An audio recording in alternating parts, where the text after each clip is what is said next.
Hi ಎಲ್ಲರಿಗೂ ನಮಸ್ಕಾರ. Aryas cooking ಅರೇನಾಗೆ ಸ್ವಾಗತ. ನಾನಿವತ್ತು ಸಿಂಪಲ್ಲಾಗಿ ತರಕಾರಿ ಉಪ್ಪಿಟ್ಟನ್ನು ಮಾಡ್ತಾಯಿದ್ದೀನಿ. ಸಾಮಾನ್ಯವಾಗಿ ಉಪ್ಪಿಟ್ಟು ಅಂದರೆ ಸ್ವಲ್ಪ ಜನಕ್ಕೆ ಇಷ್ಟ ಆಗೋದಿಲ್ಲ.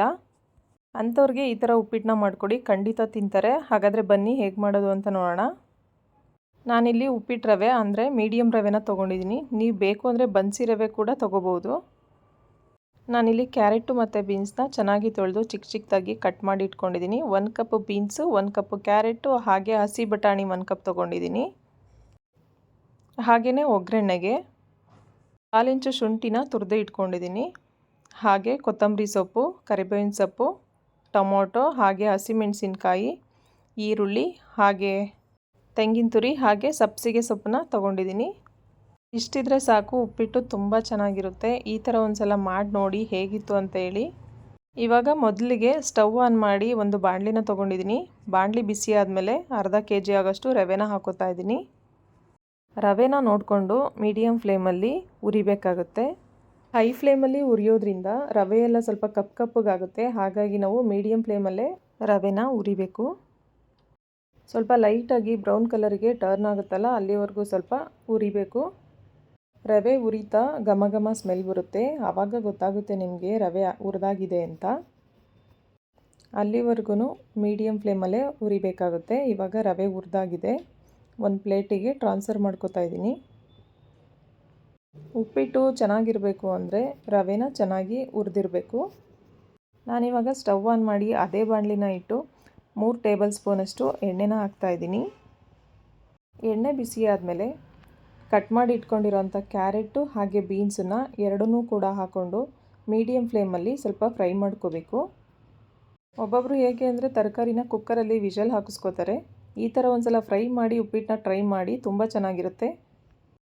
ಇವಾಗ ಹಸಿ ಬಟಾಣಿನೂ ಕೂಡ ಹಾಕ್ಕೊಂಡು ಫ್ರೈ ಮಾಡ್ತಾಯಿದ್ದೀನಿ. ತುಂಬ ಫ್ರೈ ಮಾಡಬೇಕು ಅಂತ ಏನಿಲ್ಲ, 50ರಿಂದ 60 ಭಾಗ ಫ್ರೈ ಆದರೆ ಸಾಕು. ಕೆಲವೊಬ್ಬರು ಮನೇಲಿ ಉಪ್ಪಿಟ್ಟು ಅಂದರೆ ಉಪ್ಪಿಟ್ಟ ಅಂತಾರೆ.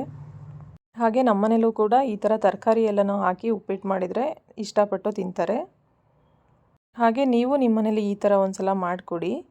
ಈಗ ಫ್ರೈ ಮಾಡ್ತಿರೋ ಅಂಥ ತರಕಾರಿಗೆ 1/4 ಟೇಬಲ್ ಸ್ಪೂನಷ್ಟು ಉಪ್ಪು ಹಾಕಿ ಮತ್ತೆ ಸ್ವಲ್ಪ ಫ್ರೈ ಮಾಡ್ಕೋತಾ ಇದ್ದೀನಿ. ಇವಾಗ ಫ್ರೈ ಆಗಿದೆ. ಒಂದು ಪ್ಲೇಟಿಗೆ ಟ್ರಾನ್ಸ್ಫರ್ ಮಾಡ್ಕೋತಾ ಇದ್ದೀನಿ. ನೋಡಿ, ತರಕಾರಿ ಎಲ್ಲ 60ರಿಂದ 70 ಭಾಗದಷ್ಟು ಚೆನ್ನಾಗಿ ಫ್ರೈ ಆಗಿದೆ. ಇವಾಗ ಅದೇ ಬಾಣಲಿಗೆ 3ರಿಂದ 4 ಟೇಬಲ್ ಸ್ಪೂನಷ್ಟು ಎಣ್ಣೆನ ಹಾಕೋತಾ ಇದ್ದೀನಿ. ಎಣ್ಣೆ ಬಿಸಿ ಆದಮೇಲೆ ಸಾಸಿವೆ, ಹಾಗೆ ತುರಿದು ಇಟ್ಕೊಂಡಿರೋವಂಥ ಶುಂಠಿ, ಫ್ಲೇವರ್ಗೋಸ್ಕರ ಶುಂಠಿನ ಹಾಕಿದ್ದೀನಿ, ತುಂಬ ಚೆನ್ನಾಗಿರುತ್ತೆ. ಹಾಗೆ ಕಟ್ ಮಾಡಿ ಇಟ್ಕೊಂಡಿರೋವಂಥ ಈರುಳ್ಳಿನೂ ಕೂಡ ಹಾಕೋತಾ ಇದ್ದೀನಿ. ಈರುಳ್ಳಿ ಜೊತೆಗೆ ಸ್ವಲ್ಪ ಕರಿಬೇವಿನ ಸೊಪ್ಪನ್ನು ಕೂಡ ಹಾಕೋತಾ ಇದ್ದೀನಿ. ಅದನ್ನು ಅಷ್ಟೇ ಈರುಳ್ಳಿ ಜೊತೆ ಸ್ವಲ್ಪ ಫ್ರೈ ಮಾಡ್ಕೋಬೇಕು. ಇವಾಗ ಹಸಿಮೆಣಸಿನ್ಕಾಯಿನ ಹಾಕೋತಾ ಇದ್ದೀನಿ. ಹಸಿಮೆಣಸಿನ್ಕಾಯಿನೂ ಕೂಡ ಫ್ರೈ ಆದಮೇಲೆ ಇವಾಗ ಟೊಮೊಟೊನ ಸೇರಿಸ್ತಾ ಇದ್ದೀನಿ. ಟೊಮೊಟೊ ಈರುಳ್ಳಿ ಎಲ್ಲ ಸ್ವಲ್ಪ ಸಾಫ್ಟ್ ಆಗೋವರೆಗೂ ಫ್ರೈ ಮಾಡ್ಕೋಬೇಕಾಗುತ್ತೆ. ಈಗ 1/4 ಟೇಬಲ್ ಸ್ಪೂನು ಉಪ್ಪನ್ನು ಹಾಕೋತಾ ಇದ್ದೀನಿ. ಈಗ ಇದನ್ನು 1-2 ರೌಂಡು ಕೈ ಆಡಿಸ್ಕೊಂಡು ಸ್ವಲ್ಪ ಸಾಫ್ಟ್ ಆಗೋವರೆಗೂ ಬೇಯಿಸ್ಕೊಂಡು ಆಗಲೇ ಫ್ರೈ ಮಾಡಿ ಇಟ್ಕೊಂಡಿದ್ವಲ್ಲ ತರಕಾರಿ, ಅದನ್ನು ಇವಾಗ ಹಾಕೋತಾ ಇದ್ದೀನಿ. ಇವಾಗ ಒಗ್ಗರಣೆ ಜೊತೆ ತರಕಾರಿ ಎಲ್ಲ ಚೆನ್ನಾಗಿ ಮಿಕ್ಸ್ ಮಾಡ್ಕೋಬೇಕು. ಮಿಕ್ಸ್ ಆದಮೇಲೆ ಸಬ್ಬಸಿಗೆ ಸೊಪ್ಪು ಹಾಗೆ ಕೊತ್ತಂಬರಿ ಸೊಪ್ಪನ್ನ ಸೇರಿಸ್ಕೋತಾ ಇದ್ದೀನಿ. ಇದನ್ನು ಅಷ್ಟೇ ಚೆನ್ನಾಗಿ ಮಿಕ್ಸ್ ಮಾಡ್ಕೋಬೇಕು. ಇದೆಲ್ಲ ಮಿಕ್ಸ್ ಆದಮೇಲೆ ತುರಿದಿರೋ ಅಂಥ ತೆಂಗಿನಕಾಯಿನೂ ಕೂಡ ಸೇರಿಸ್ಕೋತಾ ಇದ್ದೀನಿ. ತೆಂಗಿನಕಾಯಿ ಹಾಕೋದ್ರಿಂದ ಟೇಸ್ಟು ತುಂಬ ಚೆನ್ನಾಗಿರುತ್ತೆ. ಹಾಗಾಗಿ ತೆಂಗಿನಕಾಯಿನೂ ಕೂಡ ಹಾಕ್ತಾಯಿದ್ದೀನಿ.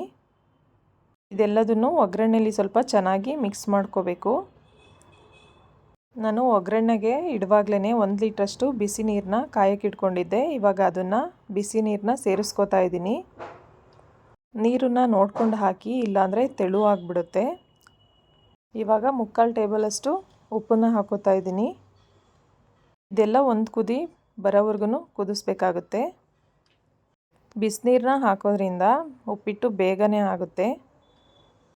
ಇದೆಲ್ಲ ಚೆನ್ನಾಗಿ ಕುದಿ ಬರ್ತಾ ಇದೆ. ಇವಾಗ ನಾನು ಹುರಿದಿಟ್ಕೊಂಡಿರೋ ಅಂಥ ರವೆನ ಹಾಕೋತಾ ಇದ್ದೀನಿ. ರವೆನ ನೋಡ್ಕೊಂಡು ಹಾಕ್ಕೋಬೇಕು, ಒಂದೇ ಸಲ ಹಾಕಬಾರ್ದು. ಸ್ವಲ್ಪ ಸ್ವಲ್ಪನೇ ಹಾಕಿ ಈ ಥರ ಮಿಕ್ಸ್ ಮಾಡಿಕೊಂಡು ಹಾಕ್ಕೊಳ್ಳೋದ್ರಿಂದ ಗೊತ್ತಾಗುತ್ತೆ ನಮಗೆ ಎಷ್ಟು ರವೆನ ಹಾಕಬೇಕಾಗುತ್ತೆ ಹಾಕಿರೋ ಅಂಥ ನೀರಿಗೆ ಅಂತ. ಒಂದೇ ಸಲ ಸುರಿದ್ರೆ ಏನಾಗುತ್ತೆ ಅಂದರೆ ಗಂಟಾಗ್ಬಿಡುತ್ತೆ, ಚೆನ್ನಾಗಿ ಬೇಯೋದಿಲ್ಲ. ಈ ಥರ ತಿರುಗಿಸ್ತಾ ನಿಧಾನಕ್ಕೆ ಹಾಕೋದ್ರಿಂದ ಉಪ್ಪಿಟ್ಟು ಚೆನ್ನಾಗಿ ಬರುತ್ತೆ. ಇವಾಗ ಇಷ್ಟು ಸಾಕು. ಇದನ್ನು ಚೆನ್ನಾಗಿ ಮಿಕ್ಸ್ ಮಾಡ್ಕೋಬೇಕು. ಇದನ್ನು ಒಂದು ರೌಂಡು ಚೆನ್ನಾಗಿ ಮಿಕ್ಸ್ ಮಾಡಿ ಲೋ ಫ್ಲೇಮ್ಗೆ ಇಟ್ಟು ಲಿಡ್ನ ಕ್ಲೋಸ್ ಮಾಡಿ ಒಂದು 30 ಸೆಕೆಂಡ್ಸಷ್ಟು ಲಿಡ್ನ ಕ್ಲೋಸ್ ಮಾಡಿ ಇಟ್ಟರೆ ಸಾಕು. ಉಪ್ಪಿಟ್ಟು ಸ್ವಲ್ಪ ಸ್ಟೀಮ್ ಆಗಿ ಸ್ವಲ್ಪ ಚೆನ್ನಾಗಾಗುತ್ತೆ. ತುಂಬ ಹೊತ್ತೇನು ಬೇಡ, ಒಂದು 30 ಸೆಕೆಂಡ್ಸ್ ಇಟ್ಟಿದ್ರೆ ಸಾಕಾಗುತ್ತೆ. ಯಾರಿಗೆಲ್ಲ ಈ ವಿಡಿಯೋ ಇಷ್ಟ ಆಯಿತು ಪ್ಲೀಸ್ ಲೈಕ್ ಮಾಡಿ, ಹಾಗೆ ಶೇರ್ ಮಾಡಿ. ನಾನಿಲ್ಲಿ 30ರಿಂದ 40 ಸೆಕೆಂಡ್ ಅಷ್ಟೇ ಕ್ಲೋಸ್ ಮಾಡಿ ಇಟ್ಟಿದ್ದೆ. ಇವಾಗ ತೆಗಿತಾ ಇದ್ದೀನಿ. ನೋಡಿ ಉಪ್ಪಿಟ್ಟು ರೆಡಿಯಾಗಿದೆ. ನೋಡಿ ತುಂಬ ಚೆನ್ನಾಗಿ ಬಂದಿದೆ. ಯಾರು ಇನ್ನೂ ನಮ್ಮ ಚಾನಲ್ನ ಸಬ್ಸ್ಕ್ರೈಬ್ ಮಾಡಿದೆ ಹಾಗೆ ನೋಡ್ತಾ ಇದ್ದೀರಾ ಪ್ಲೀಸ್ ಸಬ್ಸ್ಕ್ರೈಬ್ ಮಾಡಿ, ಹಾಗೆ ಫ್ರೆಂಡ್ಸು ಫ್ಯಾಮಿಲಿ ಜೊತೆ ಶೇರ್ ಮಾಡಿ. ಈ ವಿಡಿಯೋ ಇಷ್ಟ ಆಗಿದರೆ ಪ್ಲೀಸ್ ಲೈಕ್ ಮಾಡಿ, ಹಾಗೆ ಕಮೆಂಟ್ ಮಾಡಿ. ನೋಡಿ ತುಂಬ ಚೆನ್ನಾಗಿ ಬಂದಿದೆ ಉಪ್ಪಿಟ್ಟು. ಯಾರಿಗೆಲ್ಲ ಉಪ್ಪಿಟ್ಟು ಅಂದರೆ ಇಷ್ಟ ಅವರಿಗೆಲ್ರಿಗೂ ಶೇರ್ ಮಾಡಿ. ಇನ್ನೂ ಹೆಚ್ಚಿನ ರೆಸಿಪೀಸ್ಗೆ ಆರ್ಯಾಸ್ ಕುಕ್ಕಿಂಗ್ ಅರೇನಾ ಚಾನಲ್ನ ಸಬ್ಸ್ಕ್ರೈಬ್ ಮಾಡಿ ಅಂತ ಹೇಳ್ತಾ ಈ ವಿಡಿಯೋನ ಮುಗಿಸ್ತಾ ಇದ್ದೀನಿ. ಯಾರೆಲ್ಲ ಕೊನೆವರೆಗೂ ಈ ವಿಡಿಯೋನ ನೋಡ್ತಾ ಇದ್ದೀರಾ ಎಲ್ರಿಗೂ ತುಂಬಾ thanks. Thank you all. Thanks for watching.